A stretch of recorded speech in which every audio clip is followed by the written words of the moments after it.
Right, good afternoon, everyone. How are we all this afternoon?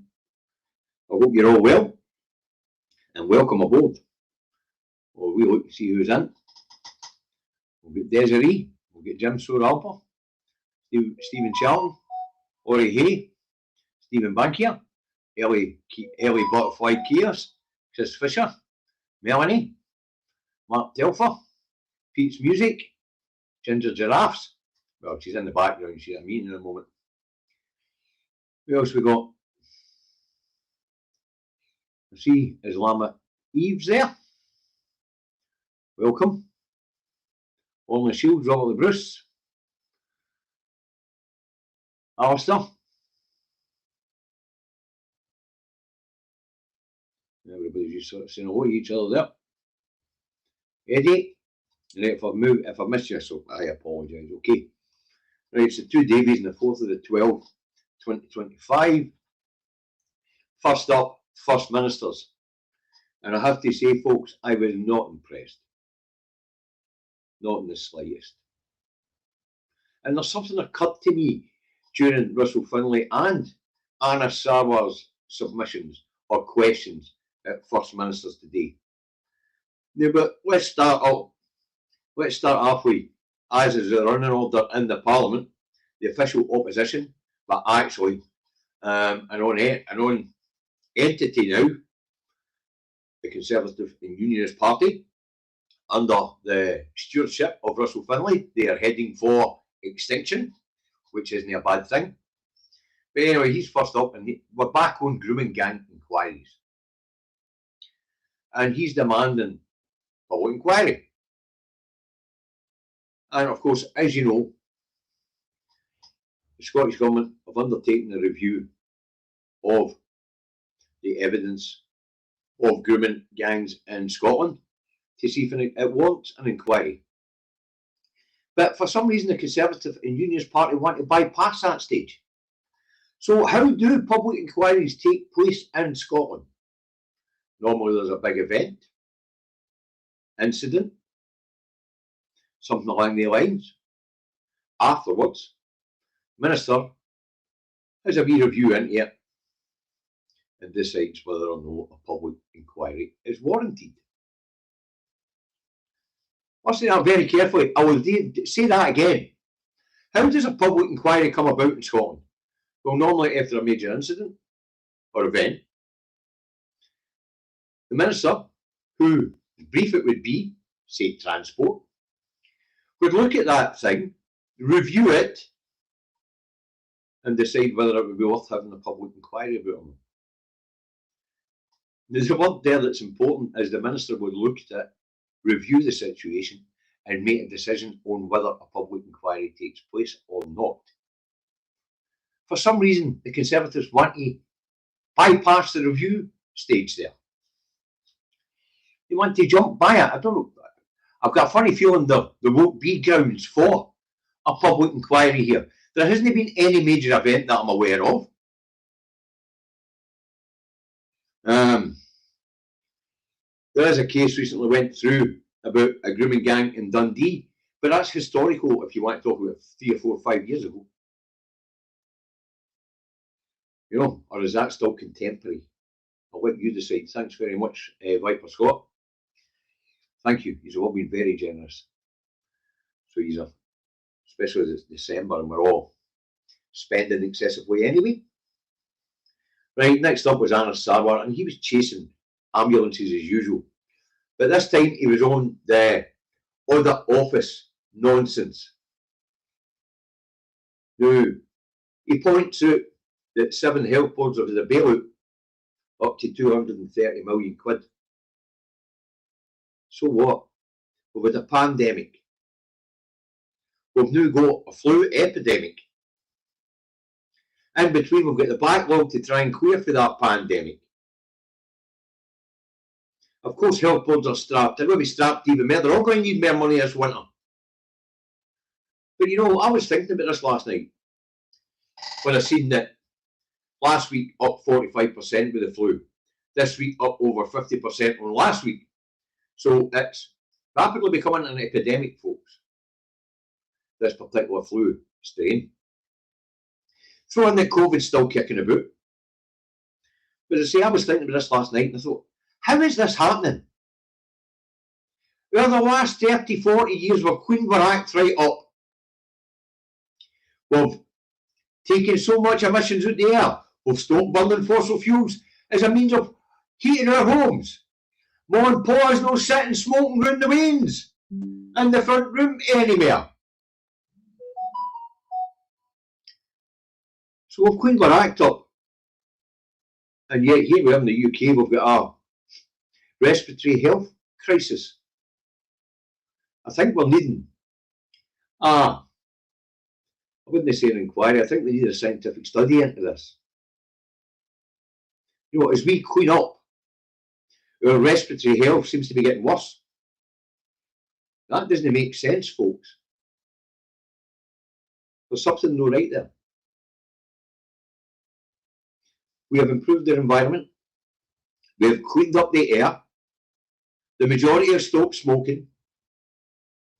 And yet here we find ourselves in a respiratory health crisis. Mind boggles. Could do a scientific study into this stuff. Anyway, the Greens didn't get to say this week it was a non-entity co-Hamilton. And you know what Lib Dems are, they just eyes shut, ears don't fucking hear. But I have read the postscript and he was on NHS waiting times. Stuff shut, fuck off. Just explain to you, we just come through a pandemic and now we're battering straight headlong into an epidemic. Wow. Fuck's sake. The reality, yeah, none of them are living in it. None of them are living in reality. And yet they wonder why they're not doing very well in the polls. Thanks very much, Alexandra. And who was that other one? That was Alexandra as well. Thank you very much for both those super chats. Oh no, wasn't he? Let me get back again. The first one was Dexter. Thanks, Dexter. Thank you very much. You've been very generous. So basically, First Minister's, in a nutshell, John slaughters them all. He tells Russell Finlay, I've got every confidence in the Justice Secretary and how she's gone about things. For some reason, Russell Finlay thought she should be in front of the Ethics Commissioner for some fucking reason. Well, the Sawa quoting figures that have never been right since the inception of Audit Office Scotland, because it was a fucking pound for every time they tell us we can't afford the service and yet we carry on doing it. And then we've got the stuff shut, talking about waiting times in the middle of an epidemic, for fuck's sake. Ah well, they say no one of the parties are all plummeting in the polls. They don't live in the same reality as the rest of us. Unreal. Right, next one up, the BBC's trying to get sympathy for the Labour Party. Oh dear. Because the BBC runs an article saying is Scottish Labour about to split the UK Labour? And I'm saying, this can only be a violin piece. Scottish Labour can't afford to break away. With only 14,000 members and no trade union affiliates here allowing their dues or part of their dues to go to the Labour Party, they can't afford it. They couldn't afford to stand candidates if they had a split for Westminster Labour. That just couldn't happen. But apparently there's some rebellious Scottish Labour MPs at the moment, which takes us to be, there is only 37 MPs. There's no enough of them to trigger a leadership election. You need 80 for that within the Labour Party. Could they muster it through English and Welsh Labour? Maybe. But highly unlikely. Scottish Labour MPs have never revolted against the party. They've threatened to, but they've never done it. Okay, and C, the other reason why none of them would revolt against the Labour Party is out of the 37, 15 of them have got one of them's got a major a cabinet role and 14 of them have got minor cabinet roles. But the 14 in the minor cabinet roles are never going to revolt against the government because they're on that greasy ladder to get to ministerial post. Apparently they've got a wee bit of talent. So if they've got any ambition, they're no revolting against the Labour Party either. Is the branch office unhappy? Yes. Why is it unhappy? Because it's stuck with a leader who's as popular as a fart in an elevator. So they were going to have Starmer front the 2026 Scottish general election campaign. But now Starmer's about as popular as a sexually transmitted infection. So they've had to revert back to the fart in the elevator as the lesser of two evils. The Labour MPs are talking about a wipeout here in Scotland. When the MPs are being negative about their chances in the polls, they've got fucking no chance in the polls. Or at the poll. But, aye, the branch office and the MPs are unhappy. They're unhappy because they thought Starmer was going to save the day for Scottish Labour. And they say he's about as popular as a sexually transmitted infection. And their other option, Anna Sawa, they say he's about as popular as a fart in an elevator. And the latest polling doesn't bode well for them. They're polling fourth or something like that. Here in Scotland. Wow. So, not great news for the Labour Party. Starmer really is loathed here in Scotland. I mean, loathed. Sarwar's seen as a comedy character who would never get elected if he stood in the constituency. But you know he's on the list. Things don't bode well for 2026, eh?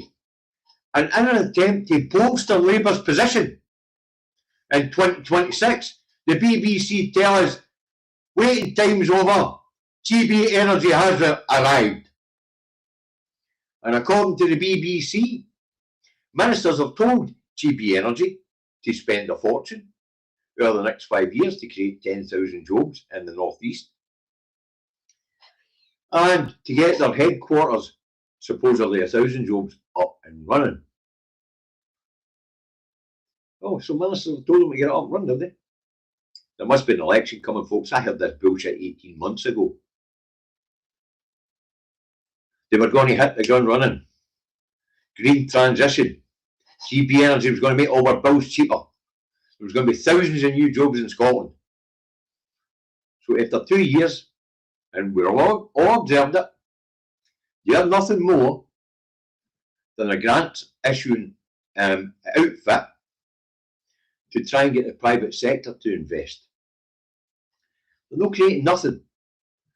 But in the background, where they're trying to sell us this bullshit again, 1,000 jobs a month are being lost in the North Sea oil and gas sector, allegedly. Sounds a bit much to me. But if that is the case, then 10,000 jobs over 5 years to be created. That's only 10 months of a year's worth of people losing their jobs. So 100,000 lose jobs and they can only create 10,000. There is a reason for that, folks. And Dave and I have explained this umpteen times, but I'll go through it again. There is no long-term jobs in renewables. The new renewable sector itself tells you, if you go and look at their reports, they expect during the upscaling of renewable energy, there'll be between 100,000 and 200,000 installation engineers and construction teams. So for solar, there'll be installation engineers, construction teams, then installation engineers to go with wind and tidal. But once these installations are up and running, the green energy sector itself expects those jobs to drop back to between 10 and 20,000. So during the initial stage, between 100 and 200,000 jobs, depending on how quickly the government wants to get it done. And then when it's all done, it'll take about 10,000 engineers to maintain the network. Fucking selling pie in the sky to the Scots again. GB Energy going to create 10,000 jobs in the next 5 years. GB Energy is based in Aberdeen. Once they find premises, which they say they can't find, even though all the big oil and gas companies have shut up shop and all their premises are lying fucking empty. They really are selling shite to the Scots, aren't they? We'll borrow loads here. They run this shit past us 2 years ago, or sorry, 18 months ago. 19, whatever the case is. And it would appear they're dusting it down and rolling it out again. Take our words for it, folks. There will be no shovels in the ground at any rapid rate. The green levy is preventing that from happening. So it is.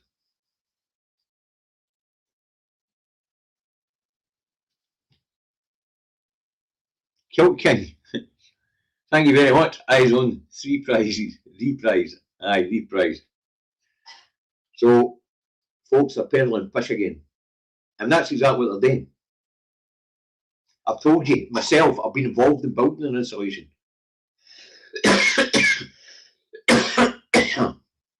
Excuse me. I've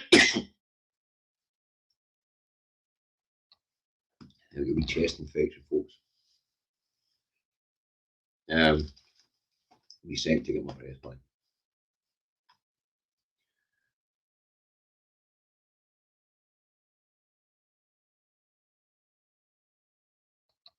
Right, hopefully that's better. So, election coming, they're rolling out the same bullshit they peddled to the whole of the UK in 2024. Not an original idea amongst them. No, let's just recycle the same rubbish. The jocks will buy it. But as I say, I've been involved in building one of these installations. 18 turbines out the back shots. So I think we're only at it for a couple of months maximum.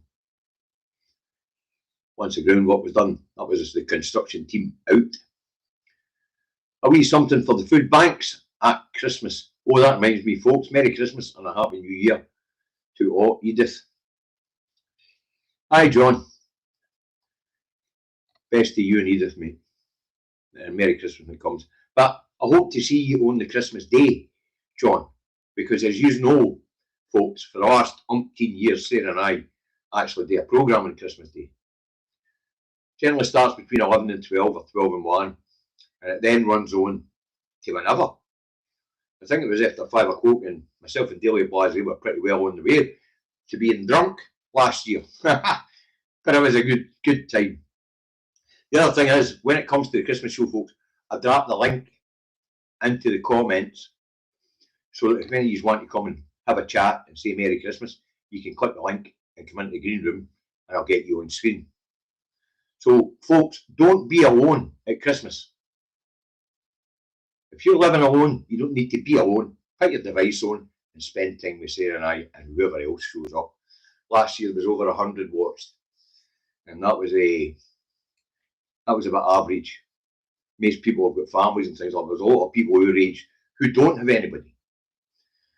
Sarah and I could, of course, go to my brother's. Excuse me. But to be fair, we like our Christmases here. Sarah and I are just so happy here. It's just sort of a happy place. And Margaret, you like the Christmas show, do you? Good. I hope to see you there this Christmas day. Okay, right, let's move on. So GB Energy's been pushing and peddling all sorts of piss. And I hope the quality of the sound's better, folks, because Henry sent me a fix to reset settings. But Mike arrived just as I was coming on there. So, oh, you've been watching the Christmas show too, Chris? I so you have. Yeah. Right. Let's move on. This is the bit in the show where we get our political education hat on. On Monday, we spoke about socialism and its core principles and tenets. Today, we're going to talk about liberalism. Okay, so I'll put it up, because that's what I do after I put Jordan's super chat up, and I'll read it to you, what the core principles and tenets of liberalism are. Okay.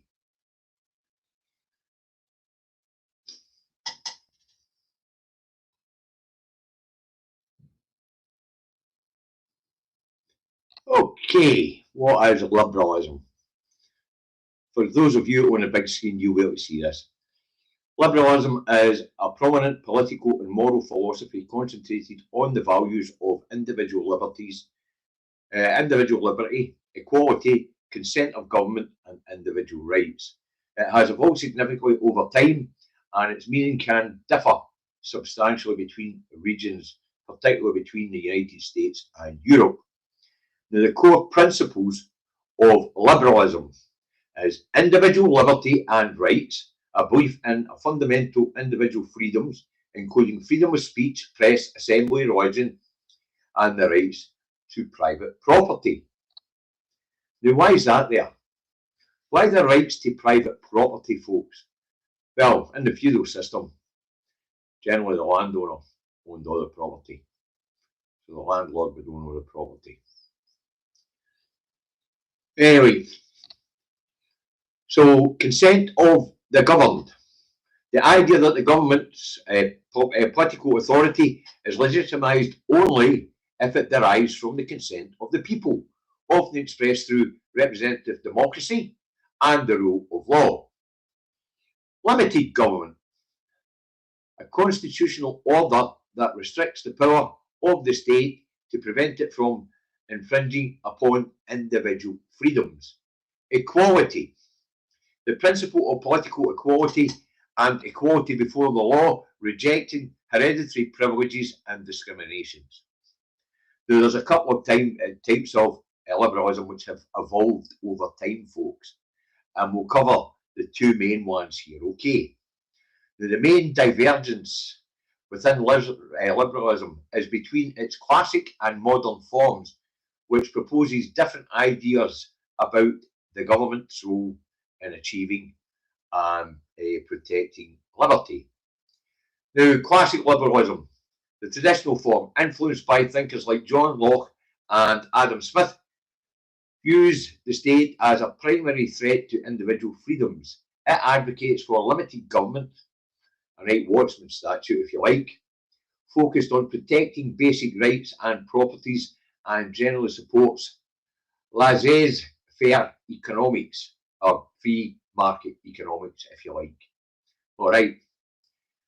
In much of Europe today, the term liberalism often refers to this perspective, in other words, free market economy. The modern liberalism, sorry, a wee bit stuck with that one, modern liberalism, also called social liberalism, emerged in the late 19th century and the early 20th century.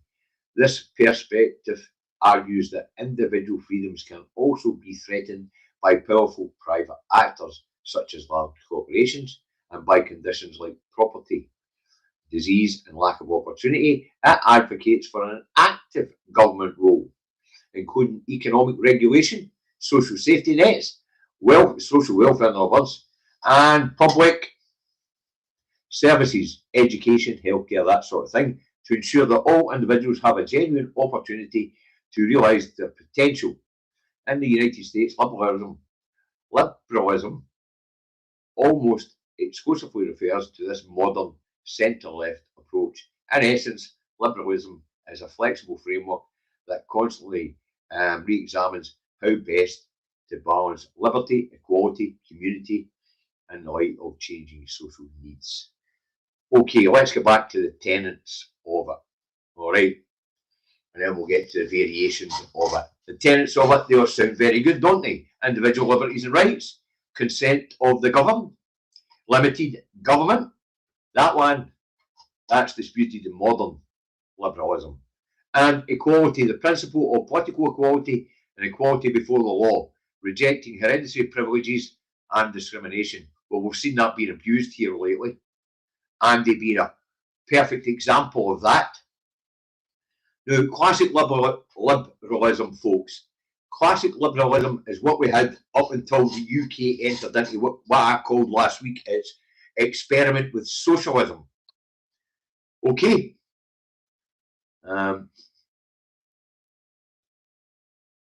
It's experiment with socialism. Hold on. We hired cottage in Marvaig on the Isle of Lewis at Christmas Day for 3 weeks. You'll be joining me for there on Christmas Day, will you? Cheers. Thanks very much. And that was John McGoran. Thank you, John, again. Who, as I say, the title of classic liberalism was practiced up until 1947 when we entered into the socialist experiment here in the UK. And the socialist experiment lasted for 32 years. So far, modern liberalism has lasted 42 years. But we can argue whether it's actually been classic modern liberalism for the whole of the 42 years, because since about 2008 and the crash, we've seen neoliberalism come to the fore. And that's concerning. But neoliberalism is for another day. We'll stick to modern liberalism at this point in time, and classic liberalism. As I say, the modern liberalism experiment here in the UK started with the election of Thatcher. That's where the term neoliberalism comes from, but it wasn't. It was just modern liberalism. It has become neoliberalism, but as I say, that's a different subject altogether. And it advocates for a different form of government. Okay, so modern liberalism, also called social liberalism, emerging in the late 19th century, early 20th century. This argues that individual freedoms can also be threatened by powerful entities, and that's where neoliberalism comes into it, folks. Because neoliberalism will begin to see these corporate entities enter into governance. If we have a look at companies like SEV, G4S, and things like that, who are all getting massive contracts for government to run things like Parliamentary and things like that. This is where we get to neoliberalism, where we talk about corporate governance. Because they then are taking over the government. The corporations are now taking over government. Started off with Margaret Thatcher and the utilities. Now it's actually taking their central government roles. And whole government departments are actually being run by private entities, corporate bodies. So when we get neoliberalism and the sort of governance it advocates for very little in the way of governance when it comes to the people we elect. It's more about corporate governance, control, if you like, and we can see that happening at the moment. Thanks very much, Alistair. Some more funds for the kids on Christmas. Getting money out to them next week, Alistair. Everything that's left in the bank, I tell you, it'll be 600 quid going to 3 organisations. Well, 4 actually, because Scribbles is going to split what I give him between 2 organisations. And he's going to give me the details of them so that I can add them to the list for when we're in the region. Okay, which is North Lanarkshire, incidentally. So that's liberalism, folks. Up until we started the socialist experiment in 1947, we lived under classic liberalism. Maggie Thatcher came to power. We moved on to modern liberalism. We have now accelerated into the realms of neoliberalism. And could the liberal experiment be about to come to an end? It's highly possible that our experiment with modern liberalism is about to come to an end. Will it be neoliberalism in the future? Or will the people coming up behind us invent something new as we get through the end of this neoliberal period or modern liberal period? So as I say, the socialist experiment only lasted for 32 years. So far, we're on 42 years of modern liberalism. How much longer will this experiment go? Well, it will be up until somebody comes up with a new direction. It won't be socialism of the past. It won't be liberalism as it stands. It will be something different. But will it be fascism? On Monday, we'll talk about fascism as a political philosophy. So far we've covered socialism and liberalism. We've touched on neoliberalism. I don't think I need to go much further than that, because basically neoliberalism is where the government's role is replaced by corporate roles. Okay, it's no fucking rocket science. I've just explained it in a couple of seconds. Next up, because it's very possible we're about to enter into an experimentation with fascism. And by the way, folks, if you want to go back through history, you'll find that there's cycles emerging. And when I say emerging, I mean emerging. Because it's only a few hundred years ago when we had outright monarchy on these islands. So we've never really flirted with communism. Never. You know. And as we spoke about last time, it's seen as an extreme form of socialism, where there isn't a markets really. Everything's controlled by the government. So neoliberalism, I've just more or less covered it there. You go from having an active government role to an active corporate role, corporate governance. But as I say, what's next? Is it time to give fascism another shot in the wheel? We're going to be finding out very, very, very soon, as these parties down south drift further and further and further to the right. And we're actually seeing some fascist sort of interventions down that road already.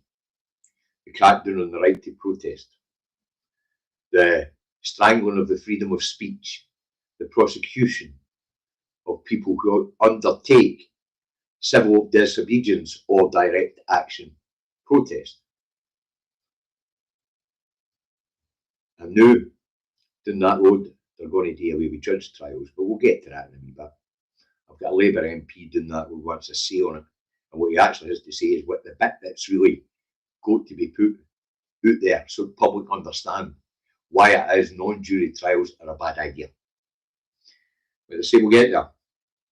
So I hope that we wander back into the political philosophy of liberalism, which of course we are all well aware of, because we've been living under a modern liberal state since Margaret Thatcher came to power in '79. She served 3 terms and passed on to Blair, who has taken us from modern liberalism to neoliberalism.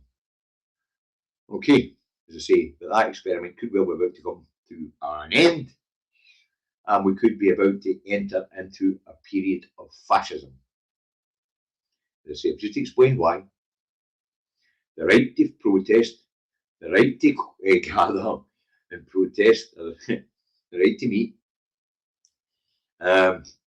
strangling free speech, prosecuting civil disobedience when it's a lawful form of protest, prosecuting direct action, which is a lawful form of protest, and then doing away with what folks, link for the Eco Flight show tonight, Reagan Week. And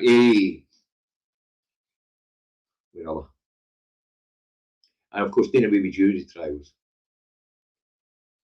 for certain sentences. But once that starts, it's a slippery slope, folks.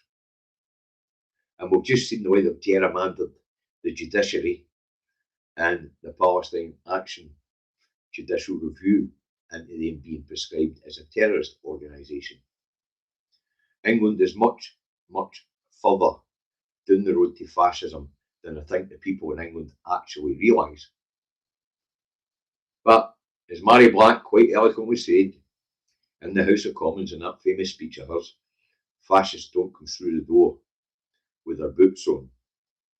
They come with their slippers. And then the fucking boots go on. And the boots are now on, as we're seeing with the further oppression of the democratic will of the Scottish people, and as we're seeing with the civil liberties being oppressed across these islands. Because it's happening here too. David and I are a prime example of that. Where David and I have been running civil disobedience programs for as long as we can fucking remember. The biggest one being, don't pay your TV licence. Nobody came in and arrested us for that. It's a legitimate form of fucking protest. Yet mentioned in the prescribing of a group being unjust and encouraging civil disobedience on the silence on that being unjust, you get arrested. No real. So they say, what's next? Is it fascism? I don't know. Right, let's move on. English second language of 1 in 3 children in Glasgow. Apparently, 28.6% of the school children in Glasgow don't speak English as their first language. Right, now I'm going to play a wee video on this that we got for Sir Larry the Cat. But before we get into the video, there is a bit of perspective that you have to get on it before I play the video. Okay, now LBC phoned up, believe it or not, a resettlement charity for asylum seekers and refugees here in Scotland, and asked them to speak on an education issue. All right.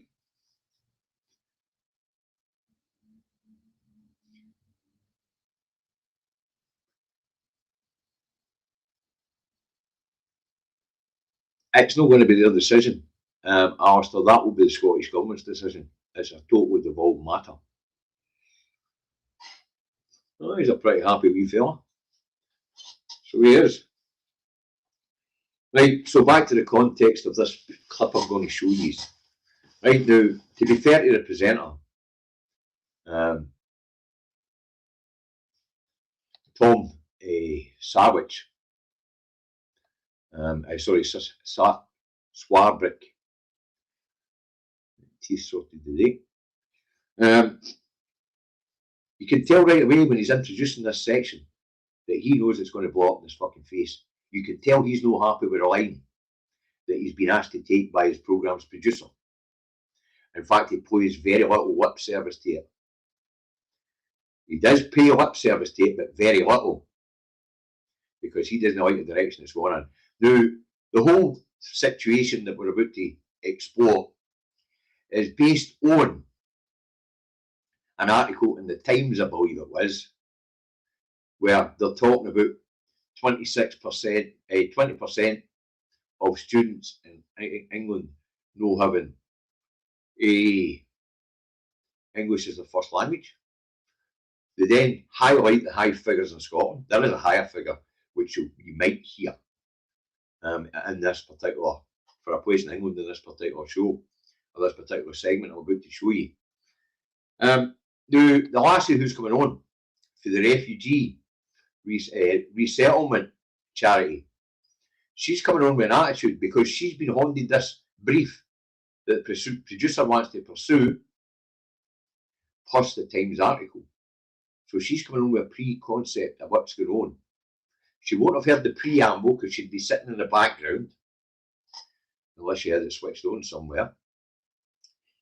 So the presenter's a bit like caught in the headlights. Now, I can't play the whole thing, it's 14 minutes. So I'm going to play it for you, a point that's relevant, and I'll take it so far, then I'll stop it. But you're going to see one presenter who's no happy with his producer for the position he's put him in.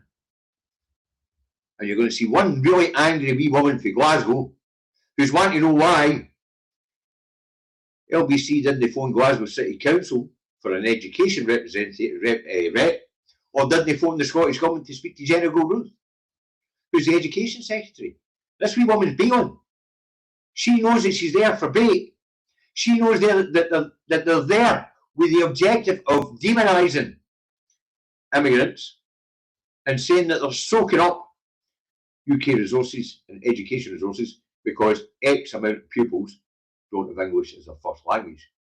The thing is morally fucking abhorrent from start to finish. And to be fair, and I mean this to be fair to the presenter, I've watched the thing from the start. He does not want to go down the road that his producer wants him to go down. And you see that. He pays very little lip service to it. He tells us that the figures tell us nothing. And then at the end of that he says, or do they? That's the lip service he pays to with the producer and what the Times was trying to infer from these figures. They say, but the clever wee woman from Glasgow, she's nowhere in it. So let's get this up. Because time's getting on.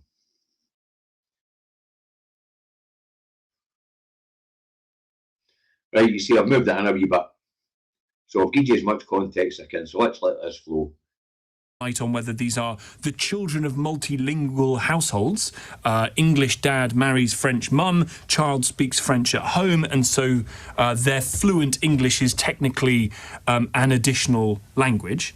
That is a rather different version of the story than the one that says there are lots of people here who can't speak English particularly well, because that's not what these figures quite tell us. So what do they tell us? And what's the reality in schools, particularly in big cities, particularly as a teacher? You are standing in front of your classroom of your charges, and there's a huge need for interpreters or Let's stop that there for 2 seconds, folks. I want to address that. You're a teacher in front of your classroom. You know, so why are they asking a volunteer at a refugee resettlement charity?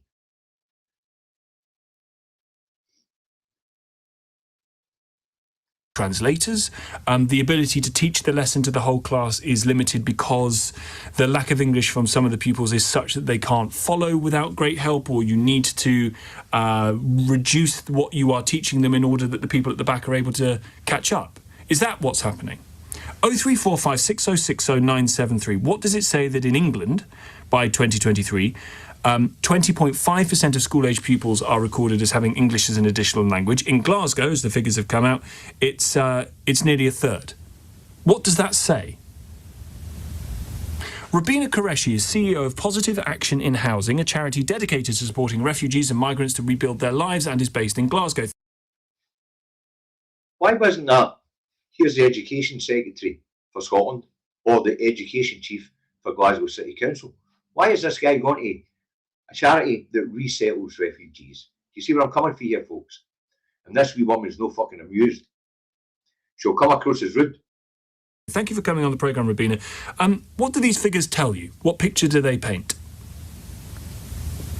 It tells you that there's a significant number of people speaking a language other than English.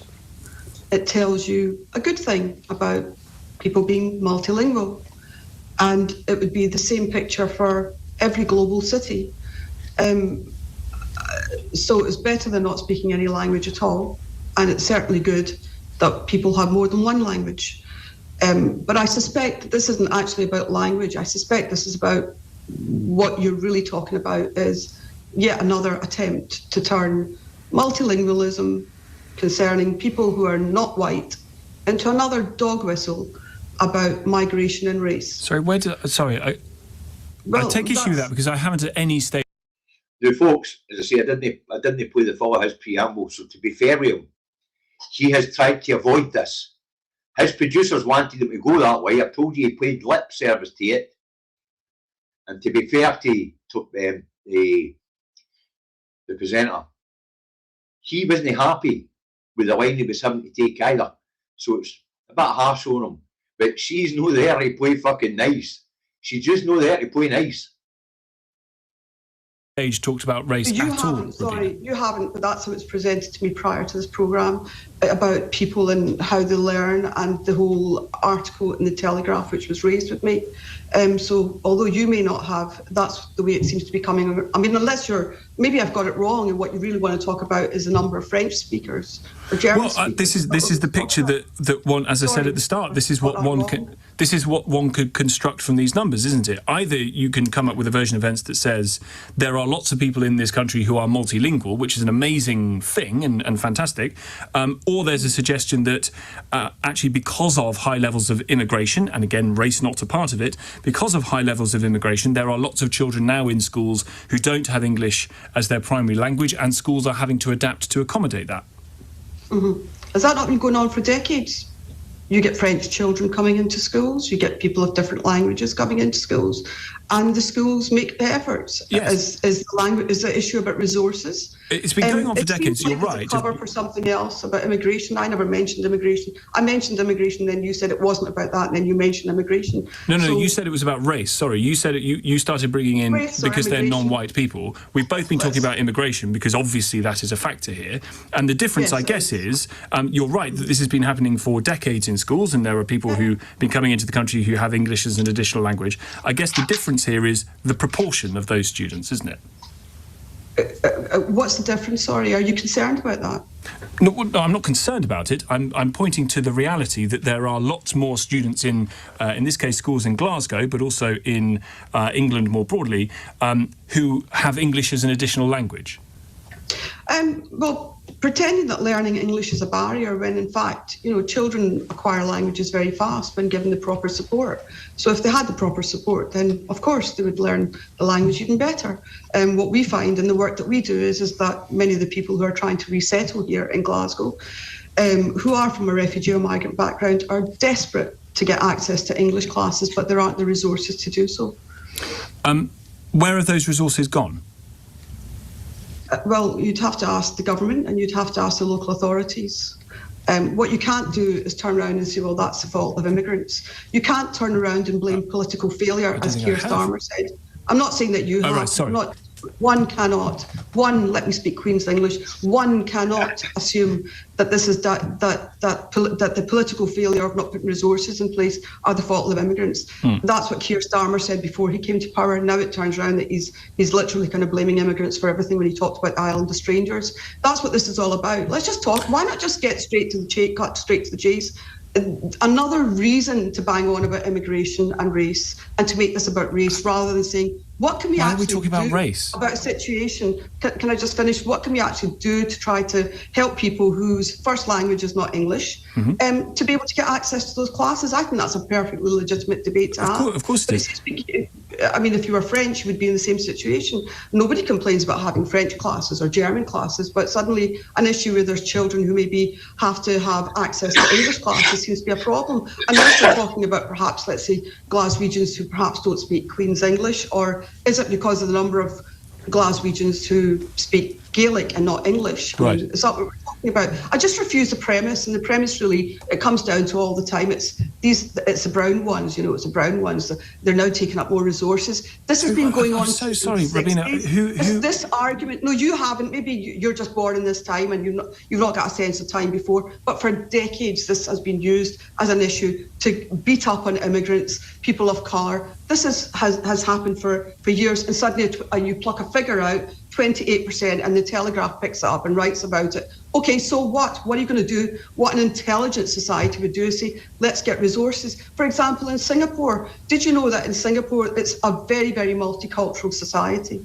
It's not the same as Glasgow, it's very different. Of course it's different. But there, if you were to be derisory about people who were from different cultures within Singapore, you would be sacked. It's socially completely unacceptable. But another thing within Singapore is that they really pity the British. They really pity the British because they think they're so backwards in their approach to multiculturalism and about having a society that really works.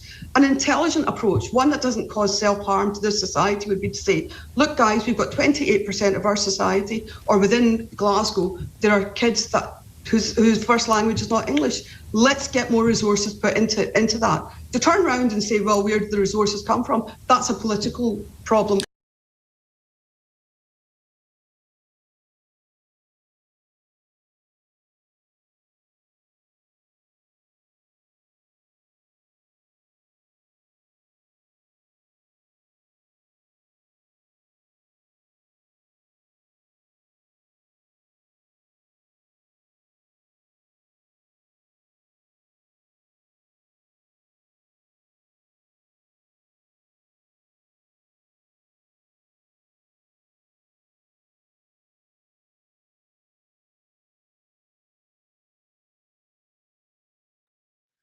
Sorry, folks. I forgot to mute myself while I was coughing.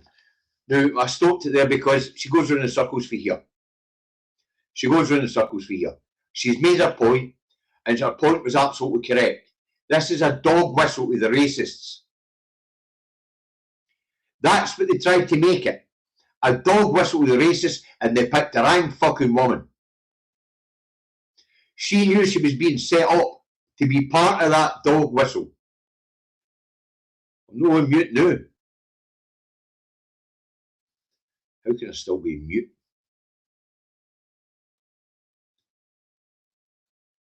Anyway, as I say, she'd been set up, and the premise was, the whole idea was, you know, let's get somebody for a refugee resettlement mob in, because we want to blame the refugees and immigration for that. They want to blame the refugees and immigrants for soaking up UK resources. They say this wee woman from Glasgow wasn't wearing it. She knew fine well why they'd invited her instead of somebody for the education department. She knew she was being set up to be part of this racist debate that's going on down that fucking road. And she was ready for them. She was angry the minute they let her onto the programme, because she hadn't heard the presenter, I don't think, on his preamble, but she had received the brief for the producer and a copy of the article for the Times. And the article for the Times infers that immigration is to blame for soaking up of education resources. So, unbelievable. The presenter, to be fair to him, as I said in the beginning, when I listened to the preamble before they got her on, it was very clear that he didn't like the direction the programme was going in. He didn't like what the producer, or the direction the producer wanted to go in, and he paid lip service to what the producer wanted. As I say, they picked the wrong woman. They picked the wrong person. They should have went and spoke to somebody in the education department, because it's a problem within schools, and it's actually a problem of resourcing of education. It's not a problem with people. It's a problem with resourcing education. And it was nothing to do with a resettlement charity for refugees. But Rabina, she knew she was being set up to be the dog whistle to the racists, and she wasn't fucking wearing it. And hats off to her. Now, the fact that 28.6% of children in Glasgow don't speak English as their first language is a major boon to the city. Because no doubt the languages that these kids speak will be the major economies in the world soon. So we're going to need their skills to be able to negotiate trade treaties and things like that. So, what can you say? You know, there's not enough. Only 28% are bilingual or more. Nah, it needs to be higher.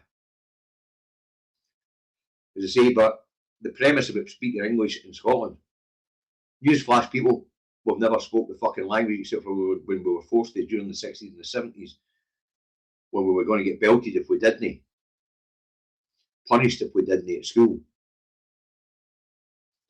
But I don't speak English. I've never spoke English, except for when I was in school, where I was forced to speak English. You'll ask me, what language do you speak? What language do you speak, David? I'll say I speak Scots. I speak German, a wee bit of French, a wee bit of Italian. And living in the outskirts of Glasgow, a wee bit Urdu. You know, but, you know, so there's only 28.6% of the kids who our biggest city that are bilingual. That's not good enough, folks. Come on, Jenny. Come on, students. Funny you should mention Gaelic medium, Stephen, as we know, when the SNP came to power, there was only the Gaelic medium schools in the Western Isles. Now they're prolific right across the central belt of Scotland. And the amount of Gaelic speakers is shot through the roof. And I will get round to it one day myself. I have tried a few times. You know, I can just about say good morning. But it's a difficult language to get your head wrapped around. So it is. It's quite a unique language, actually. So, but I will get round to it when I'm finished with everything else. Maybe once we get our independence, I'll have the leisure time to get round to it. But as I say, it's disappointing that only 28.6% of people, of school children in Glasgow are bilingual.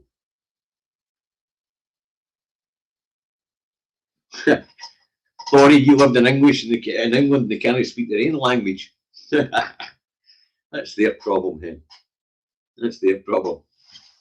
Eh? Problem is, they don't seem to recognise our language, even though it is a distinct language and it's recognised worldwide as its own language. Scots is a totally different language from English. It's written differently, it's spoken differently. It's a totally different language altogether. And yet for some reason they keep insisting we speak fucking English.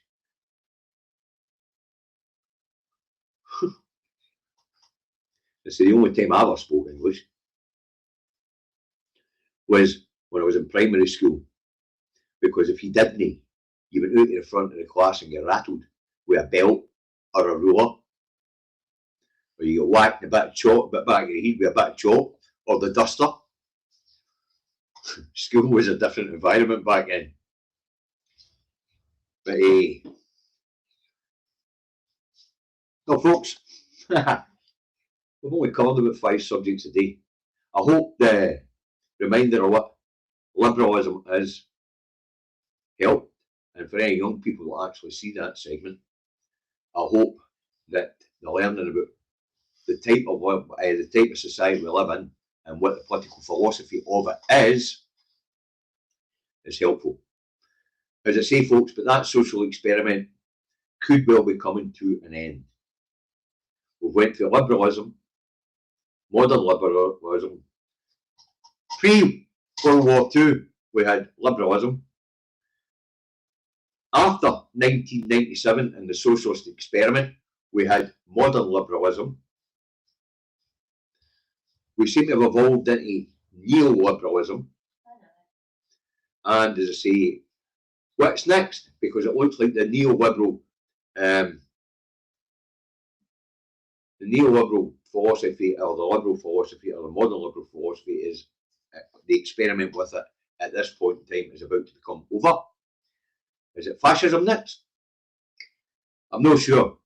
But come Monday, when we do this segment, then we'll talk about the political philosophy that is fascism. Okie dokie. I've got work to go to. So we'll round it up there. Charlie Cat, if he could be bothered his arse raising his head, would say goodbye. And I'll say, hit the like button. Thanks very much for your super chats. Thanks to the moderators for moderating. See you on the morning, 10:30. Don't be late. You're on the naughty step. Bye for now.